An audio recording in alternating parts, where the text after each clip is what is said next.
नारायणीयं 17వ दशकं ध्रुवचरित्रम्। उत्तानपादनृपतेर्मनुनन्दनस्य जाया बभूव सुरुचि निधरामभीष्टा अन्या सुनीति इति भर्तुरनादृता सा त्वामेव नित्यमगति चरणं गदाभूत्। अङ्गे पितुः सुरुचिपुत्रकम् उत्तमं तं दृष्ट्वा ध्रुवः किल सुनीतिसुधोतिरोक्ष्यन्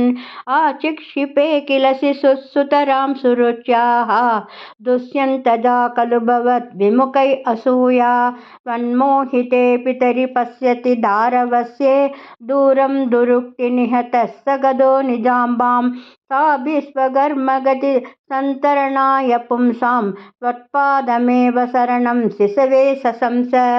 आकर्ण्यसोऽभिभवदर्चन निश्चितात्मा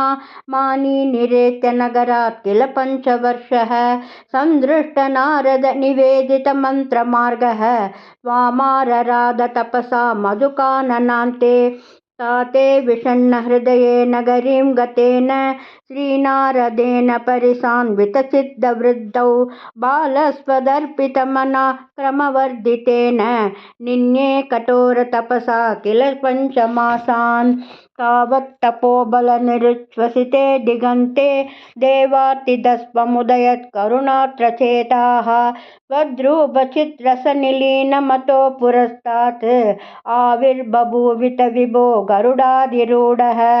त्वद्दर्शनप्रमदभारतरङ्गितं तं दृग्भ्यां निमग्नमिव रूपरसायने ते तुष्टुषमाणम् अवगम्य कपोलदेशे संस्पृष्टवानसिधरेण तदादरेण तावत् विबोधविमलं प्रणुवन्तम् एनम् आपाशदास्त्वम् अवगम्य तदीयभावं राज्यं शिरं समनुभूय भजस्व भूयः सर्वोत्तरं ध्रुवपदं विनिवृद्धिहीनम् इत्यूचुषी त्वयि कदे नृपनन्दन असौ आनन्दिता किल जनो नगरीम् उपेदः रेमे चिरं भवदनुग्रहपूर्णकामः दाते कदे च वनमादृतराजभारः यक्षेण देवनिहते पुनरुत्तमेऽस्मिन् यक्षैः स युद्धनिरतो विरधो मनुक्या सान्ध्या प्रसन्नहृदयात् तनदादुभेदात् त्वद्भक्तिमेव सुदृढाम् अवृणोन्महात्मा अन्ते भवत्पुरुषनीतविमानयातो मात्रा समं ध्रुवपदे मुदितोऽयमास्ते एवं स्वभृत्य जनपालनलोलति स्वं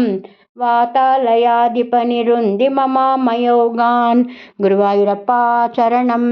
सर्वत्र गोविन्दनाम संकीर्तनं गोविन्द गोविन्द।